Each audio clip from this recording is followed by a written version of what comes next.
I've been searching for you for 18 months. The dying stranger she dragged from a Seoul alley was supposed to disappear forever. Instead, he stood at her apartment door. No longer broken, no longer bleeding, no longer the man she'd hidden in her bedroom for 6 desperate weeks. Kang Min-jun had returned.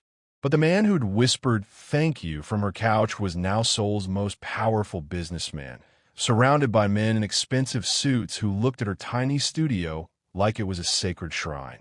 Hello, beautiful souls. Where are you watching from? Smash that subscribe button because this love story will absolutely destroy you. She'd risked everything to save him. Used her nursing training to treat wounds that should have killed him. Spent her grocery money on antibiotics from sketchy pharmacies. Lied to her landlord about the sick cousin staying in her one-room apartment. For 6 weeks, Mia Johnson had been his entire world, the only person standing between him and death. Then he vanished from her bed. No would-be, no explanation.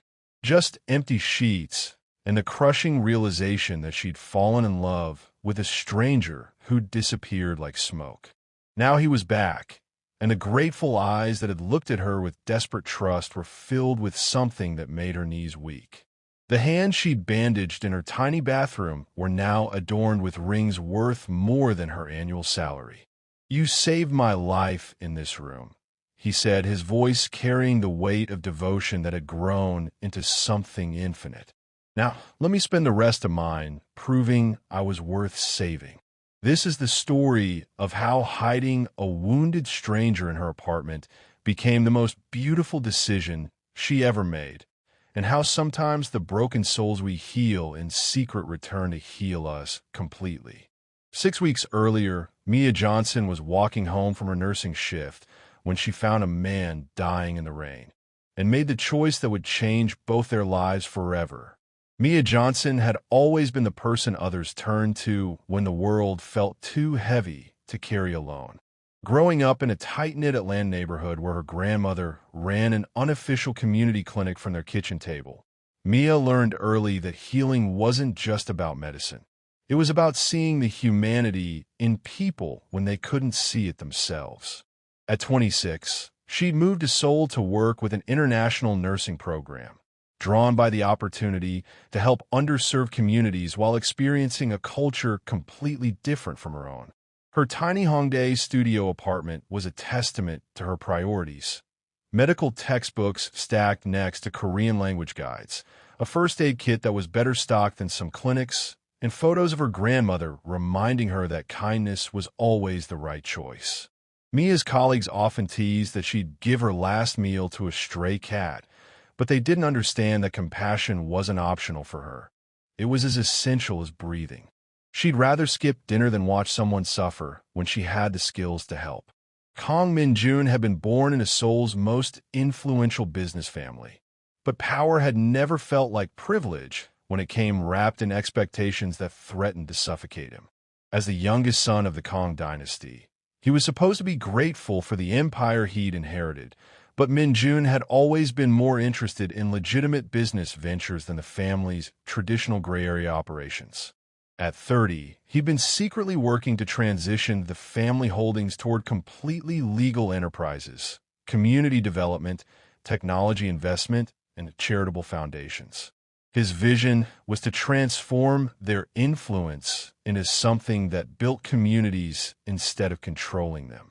But change threatened people who profited from the old ways, and not everyone in his organization appreciated his reformist ideals.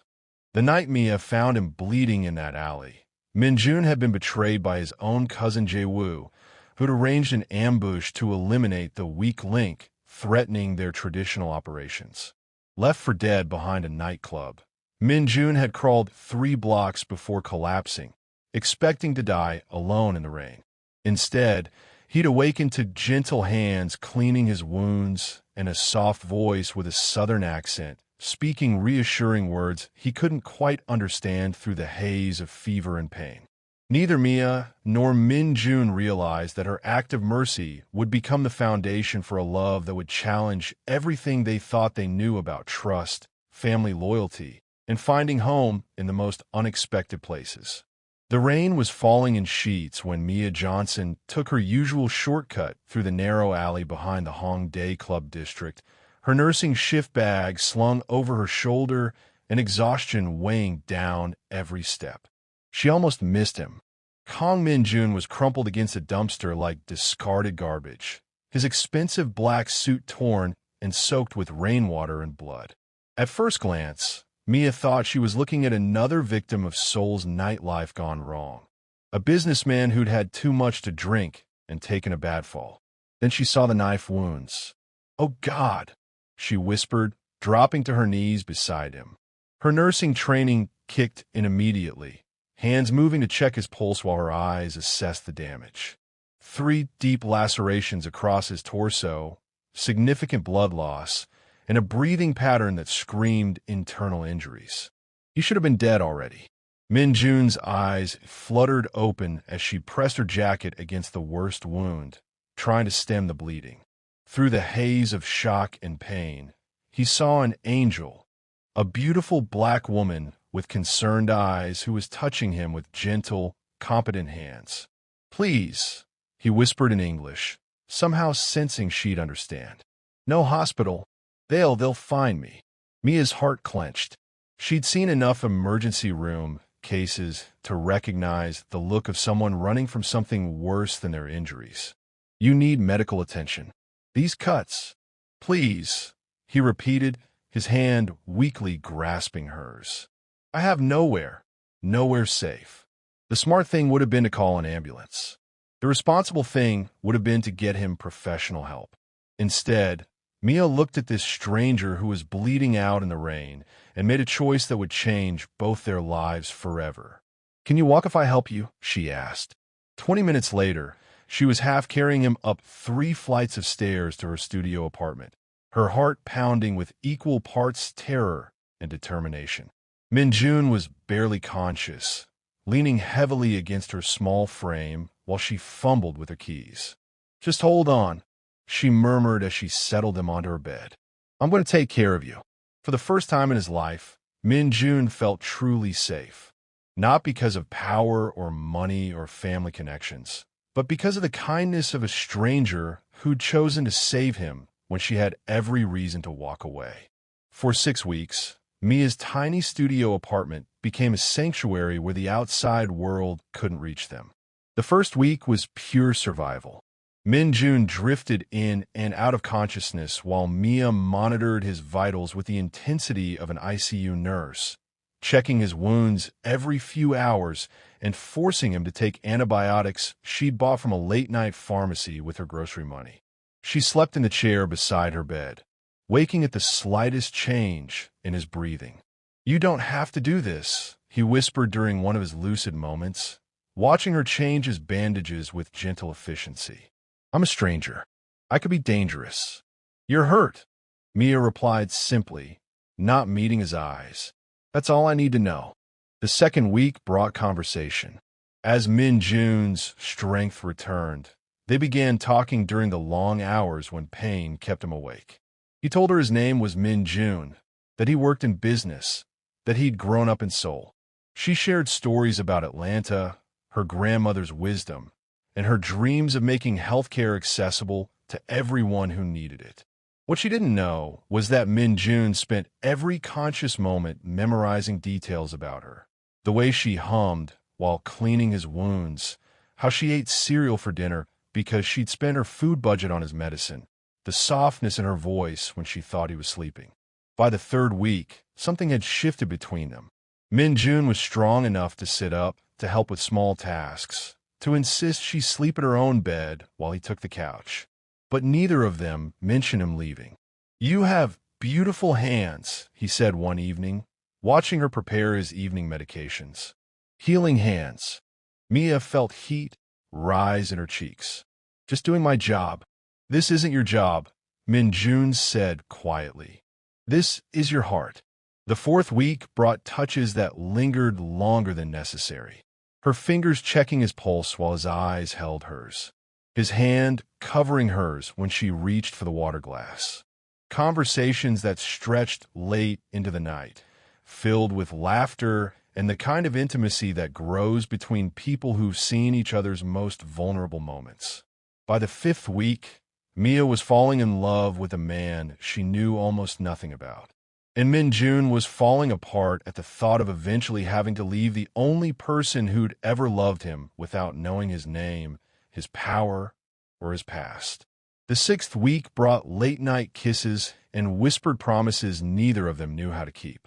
Mia discovered who Min-jun really was on a Tuesday morning when her world shattered in the most beautiful and terrifying way possible. She'd stepped out to buy groceries, leaving him sleeping peacefully in her bed for the first time in weeks. When she returned with bags full of real food instead of the instant ramen they'd been surviving on, she found her tiny apartment filled with men in expensive suits who looked like they'd stepped out of corporate boardroom. "Ma'am," the nearest man said in perfect English, bowing deeply. "Please don't be afraid. We're here for Boss Kang." Mia's blood turned to ice. "Boss Kang." Min-jun appeared at her bedroom doorway, fully dressed in a black suit that transformed him from the gentle patient she'd been caring for into someone she barely recognized. Gone was the vulnerable man who'd thanked her for every small kindness. In his place stood someone who commanded the room just by existing. "Mia," he said quietly, and she could hear the desperation beneath the authority in his voice. "Let me explain." "Boss," another man interrupted, "the family has been searching for you for 6 weeks. Your cousin has been telling everyone you're dead. The entire organization. Out." Min-jun commanded without taking his eyes off Mia. "All of you, wait downstairs." The men filed out with military precision, leaving Mia staring at the stranger wearing her patient's face. "You're not just a businessman," she whispered. It wasn't a question. "I'm the head of the Kang family enterprise," Min-jun said carefully. "We have holdings across Seoul, construction, import-export, investment management. Everything legitimate now. But our influence is significant. Significant enough that people try to kill you in alleys. My cousin disagrees with my vision for the family's future. He prefers the old ways of doing business." Min-jun stepped toward her, and Mia noticed for the first time how the expensive suit fit him like armor. "That night you found me, he'd arranged an ambush to remove me from power." Mia sank on her couch, the same couch where they'd shared late-night conversations and gentle kisses. "So everything you told me was true, just incomplete." Min-jun knelt beside her, his voice breaking. Min-jun, I do work in business. I did grow up in Seoul. I just didn't tell you that I control a significant portion of it." She looked at this man she'd nursed back to life, realizing that she'd been caring for one of the most powerful people in the city while he let her believe he was nobody special. "Why didn't you tell me?" "Because for 6 weeks, I got to be just Min-jun," he whispered. "Not Boss Kang, not the head of the family, not someone people fear or want things from. Just a man who is grateful to be alive because of you." Mia was about to discover that loving someone meant accepting all of who they were, even the parts that scared her. But what she didn't know was that Min-jun's world was about to demand a choice that could tear them apart forever. The phone call came at 3 a.m., 3 days after Min-jun's men had discovered their secret sanctuary. "Miss Johnson." The voice was crisp, professional, and completely unfamiliar. "My name is Kang Jae-woo. I believe you've been caring for my cousin." Mia sat up in bed, instantly alert. Min-jun had told her about Jae-woo, the family member who'd orchestrated his attempted murder and now believed he was dead. "I don't know what you're talking about," she replied carefully. "Please don't insult my intelligence." Min-jun has been missing for 6 weeks, and suddenly he reappears perfectly healthy with stories about a guardian angel. It wasn't difficult to trace his recovery to your apartment.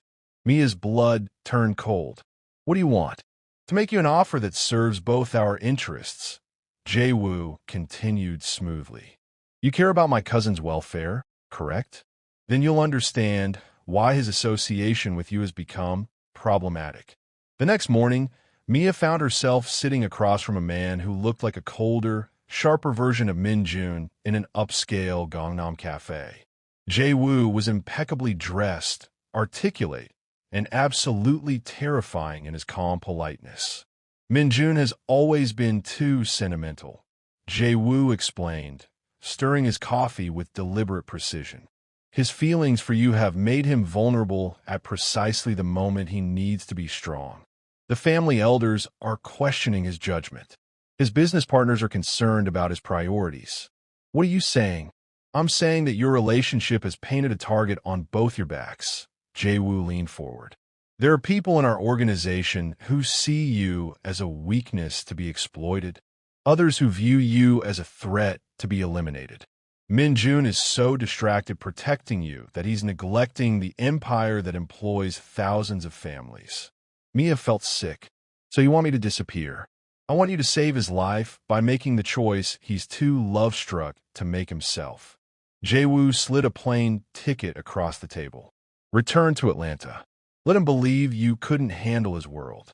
It will hurt him, but it will also free him to be the leader he was born to be without constantly looking over his shoulder. And if I don't, then you'll watch him destroy himself, trying to protect someone who doesn't understand the forces at play. The Kang family has enemies, Miss Johnson. Real enemies who won't hesitate to use you against him. That evening, Mia packed her belongings while Min-jun was at a family meeting he couldn't avoid. She left a single note on the pillow where he'd recovered from near death. I can't be the reason you lose everything you've worked to build. Some love isn't meant to survive in the real world. Thank you for letting me save you. M. Min-jun found Mia's note at midnight and spent the next 6 hours sitting on the floor of her empty apartment, holding the piece of paper that had just destroyed his world. By sunrise, his grief had crystallized into something sharper: recognition. The woman who'd risked everything to save a dying stranger wouldn't abandon him unless someone had convinced her it was the only way to protect him.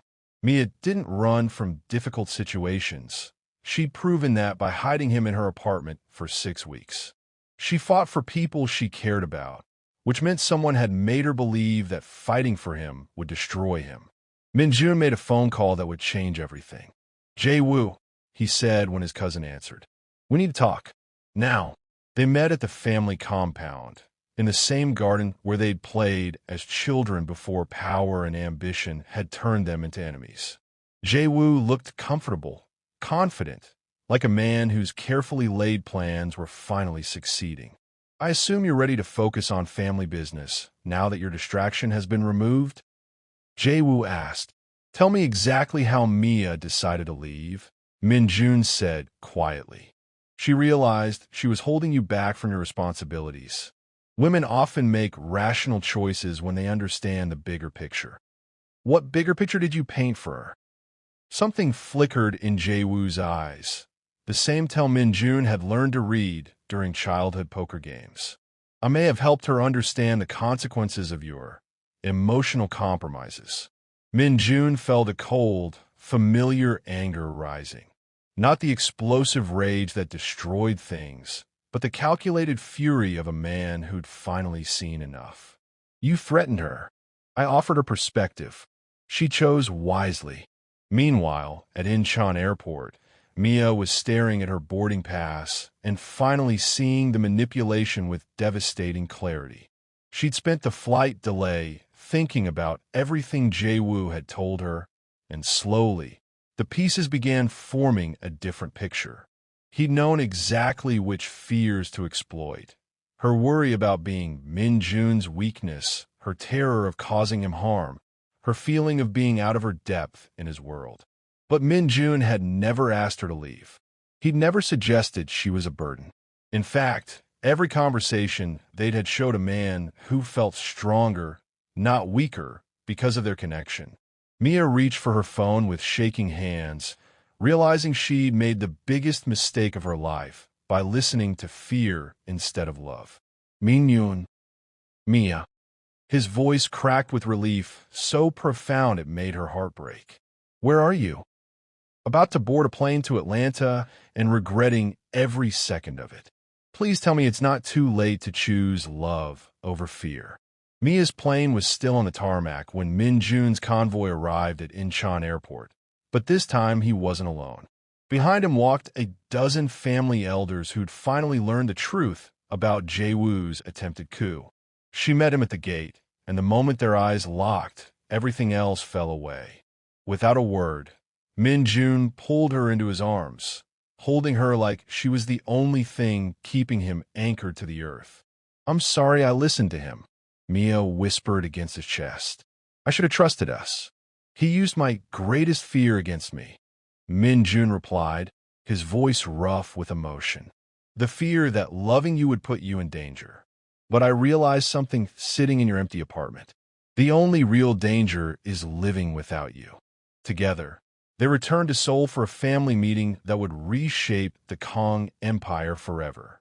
In the boardroom where Min-jun had once felt suffocated by tradition, Mia sat beside him as he addressed the assembled family leaders with a new kind of authority, the confidence of a man who knew exactly what he was fighting for. Jae-woo has been operating under the assumption that love makes leaders weak, Min-jun said, his hand finding Mia's. "But I've learned that love makes us accountable to something bigger than ourselves." The evidence they presented was devastating. Jae-woo's attempted murder, his manipulation of family business to position himself for power, his threats against an innocent woman to destabilize Min-jun's leadership. "You chose violence and deception." Elder Kang spoke directly to Jae-woo. "Min-jun chose protection and transparency. The family's future is clear." But the real transformation came when Min-jun stood before the entire organization and announced his vision. "The Kang family is going completely legitimate," he declared. "No more gray areas. No more questionable partnerships. We're becoming a community development corporation focused on affordable housing, medical clinics, and educational programs.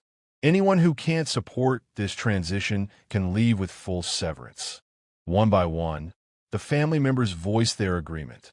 They'd seen what Jae-woo's leadership would have brought, and Min-jun's vision offered something better: pride in their work instead of constant vigilance against rivals.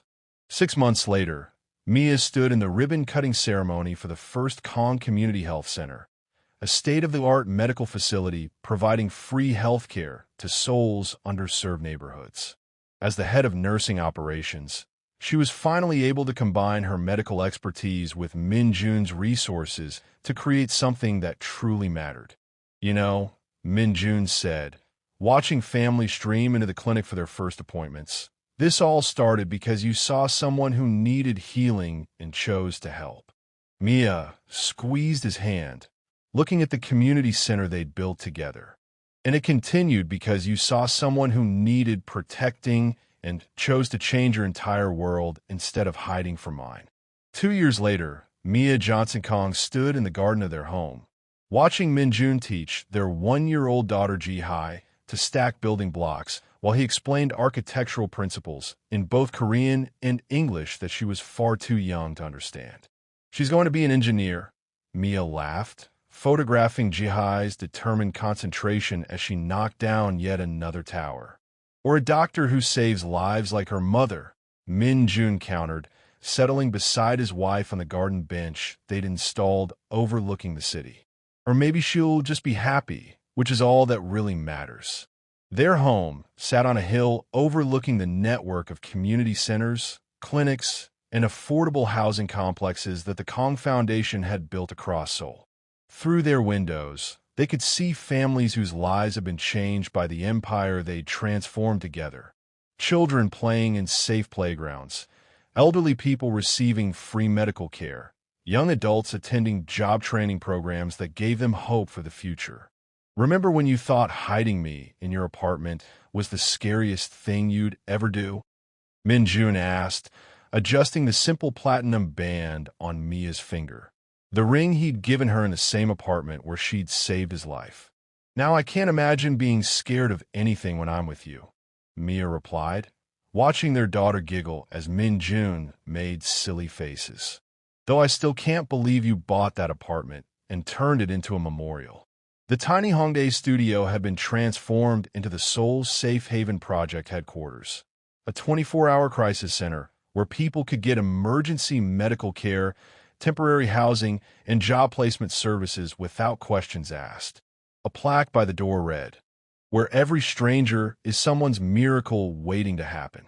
That room changed both our lives, Min-jun said quietly. It seemed right to make sure it could keep changing others. As evening settled over Seoul, they walked inside to put Ji-hai to bed, moving together with the comfortable rhythm of people who'd learned that love wasn't just about the big gestures. It was about the daily choice to build something beautiful together. Later, as they sat in their living room, Mia curled against Min-jun's side while he read business reports for tomorrow's foundation board meeting. She reflected on how a single act of compassion had led to this perfect, ordinary evening.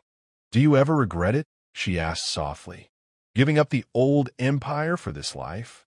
Min-jun set down his papers and pulled her closer. "You saved my life that night in the alley. But you saved my soul every day after that by showing me what love could build instead of what power could control. And that's how a woman who risked everything to save a stranger found the love that was worth transforming the world for." Hit the like button and subscribe for more beautiful love stories. Share your thoughts in the comments below.